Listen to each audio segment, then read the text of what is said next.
Assalamualaikum warahmatullahi wabarakatuh. Halo teman-teman, selamat datang di podcast kami. Perkenalkan, saya Jian Ainul Rofiko dengan NIM 2511744 dari kelas D, jurusan Pendidikan Guru Sekolah Dasar, Fakultas PSDKU, Universitas Negeri Surabaya.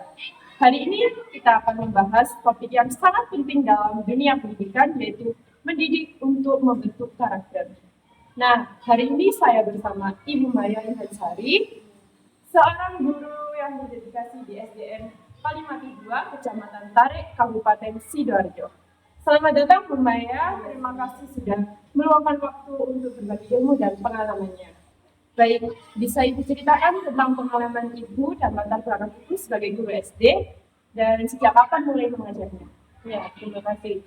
Jadi saya itu mengajar dari tahun 2013 sampai tahun 2025. Sekarang jadi ya sekitar 13 tahun, 12 sampai 13 tahun.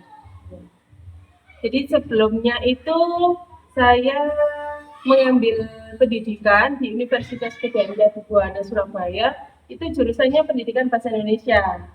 Kemudian saya ambil jurusan lagi, jurusan PGSD di UT Surabaya. Baik, yang kedua, menurut Ibu, mengapa pembentukan karakter itu sangat penting di jenjang sekolah dasar? Iya, karena karakter itu sebagai landasan yang paling penting, seperti fondasi rumah. Adab itu lebih tinggi daripada ilmu. Jadi yang pertama itu harus karakter, adab terlebih dahulu. Jadi karena saya itu kan mengajar SD, jadi hal yang paling dasar yang diajarkan kepada anak-anak itu adalah kita lebih mementingkan karakternya, adabnya, itu yang paling utama. Karena adab itu nanti yang akan menjadikan anak didik itu bagaimana cara mereka bersopan santun untuk menjadi individu yang bermartabat. Nilai karakter apa saja yang menurut Ibu paling penting ditanamkan sejak dini? Ya, tadi selain adab, itu yang pertama memang harus religius. Jadi anak-anak itu kita ajarkan untuk memiliki sikap yang religius, biar anak-anak itu mengenal seperti apa Tuhannya, bagaimana beribadah yang baik dan berdoa yang baik. Dan satu lagi, kejujuran. Jadi karena dasar memang anak-anak itu masih di sekolah dasar, harus ditekankan kejujuran. Karena kejujuran itu juga, selain adab itu kejujuran juga sangat diutamakan. Bagaimana cara Ibu menanamkan nilai karakter ke dalam pembelajaran sehari-hari? Ya, kalau seperti nilai religius tadi itu biasanya kalau setiap pagi hari Senin sampai Jumat anak-anak itu ada kegiatan pembiasaan membaca doa bersama di depan, membaca Asmaul Husna dan surat-surat pendek lainnya. Kemudian juga dibiasakan sebelum istirahat itu dibiasakan untuk mengikuti sholat duha berjamaah. Apakah ada metode khusus atau pembiasaan tertentu yang Ibu gunakan di kelas? Ya, kalau metode khusus, hampir semua kelas mungkin sama yang kami terapkan sebelum mulai pelajaran selalu ada doa bersama. Kemudian sebelum makan, sebelum istirahat, itu anak-anak baca doa sebelum makan. Terus begitu pula sebenarnya saat anak-anak mau pulang, itu kita terapkan untuk membaca doa bersama. Apa contoh kegiatan yang efektif untuk membentuk karakter anak? Ya, misalkan membiasakan anak-anak untuk piket kelas. Kemudian ada juga kegiatan Jumat bersih, karena kalau setiap bulan itu kita punya program, setiap hari Jumat ada Jumat bersih, ada Jumat sehat, seperti berolahraga gitu ya, senam ya, kemudian ada Jumat religi dan Jumat bermain. Kalau Jumat religi ada kegiatan Jumat lagi seperti sholat duha, membaca istighosa bersama begitu.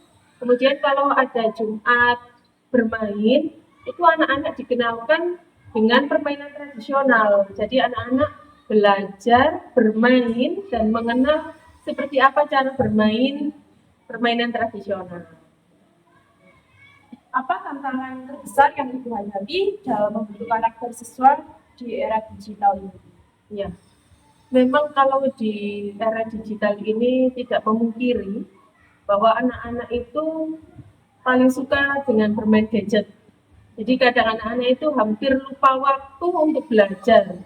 Jadi untuk belajarnya itu memang harus ada kerjasama dengan orang tua. Jadi kami itu bekerja sama dengan orang tua mengawasi anak-anak agar boleh anak-anak bermain gadget, tapi ada pembatasannya. Ya, pembatasan bermain gadget. Biasanya anak-anak kami batasi main gadget itu hanya di hari Sabtu dan Minggu saja. Jadi di hari Senin sampai Jumat itu tidak ada gadget. Bagaimana cara menghadapi anak yang menunjukkan perilaku yang kurang baik, Bu? Atau sulit diarahkan gitu? Bagaimana? Ya, kebetulan memang ada beberapa anak itu di kelas memang memiliki kondisi psikologis yang berbeda dengan teman-temannya karena banyak sekali faktor. Misalkan ada faktor dari sifat dari keluarga itu yang membuat psikis anak itu kalau di sekolah memang dia itu ingin diutamakan terus. Ya, dia itu ingin minta diberi perhatian terus. Nah, itu biasanya kami dekati secara personal, diajak ngomong, kemudian kami juga komunikasi dengan orang tua, itu selalu ada komunikasi secara rutin dengan orang tua, baik itu melalui WA, melalui Japri begitu, atau kadang kami memanggil orang tua secara langsung. Gitu. Untuk ya intinya kerjasama antara guru dengan orang tua terkait kondisi psikologis anak. Tapi kalau di kelas biasanya ya saya panggil secara pribadi, ngomong face to face, biar anak itu kalau bercerita dengan gurunya tanpa ada teman-teman itu biasanya dia mau bercerita secara terbuka. Bagaimana kerjasama antara guru dan orang tua dalam membentuk karakter anak? Nah, itu tadi. Jadi kami itu memang kalau di sekolah itu ada grup kelas. Jadi grup kelas itu juga kami gunakan untuk berkomunikasi dengan orang tua, baik itu menginformasikan tentang apapun itu yang ada di sekolah, misalkan ada kegiatan apa, besok membawa apa gitu. Guru mengkonfirmasi ke wali muridnya. Nah, itu untuk menjaga biar komunikasi antara guru dengan wali murid tetap sinkron. Baik.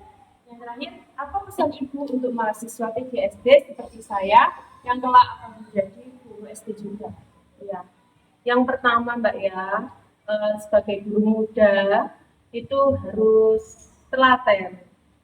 Karena kalau dengan anak SD itu memang harus menjadi guru yang multi talent, harus serba bisa, harus telaten itu tadi dengan murid itu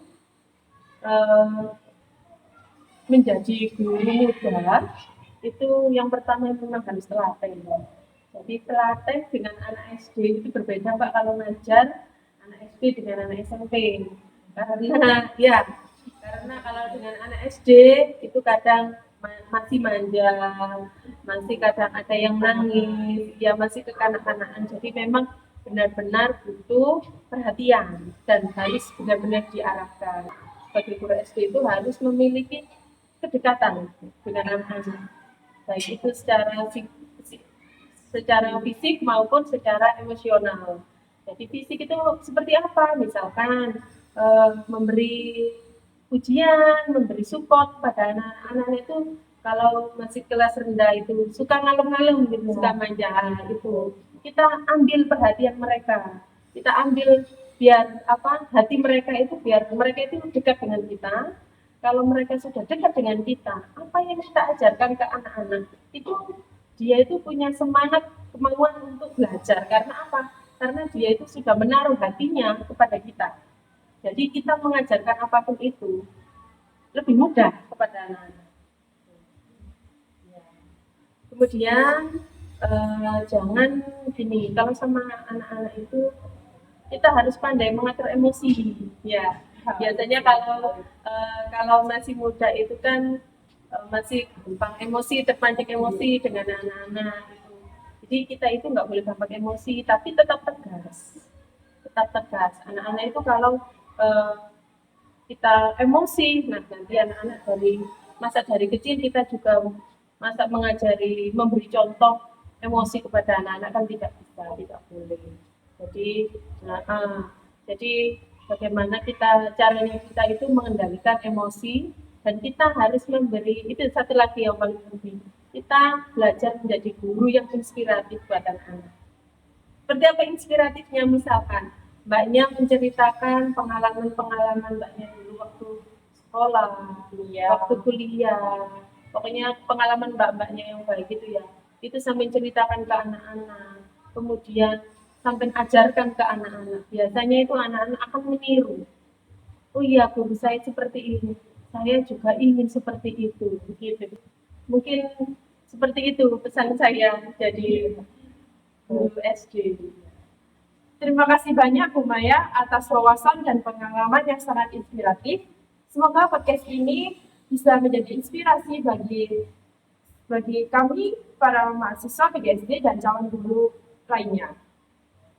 Kita belajar bahwa menjadi guru bukan hanya soal menyampaikan materi, tetapi juga membentuk hati dan membentuk karakter anak. Terima kasih kepada semua pendengar. Sampai jumpa di podcast berikutnya. Wassalamualaikum warahmatullahi wabarakatuh. Terima kasih ya Bu. Sama-sama.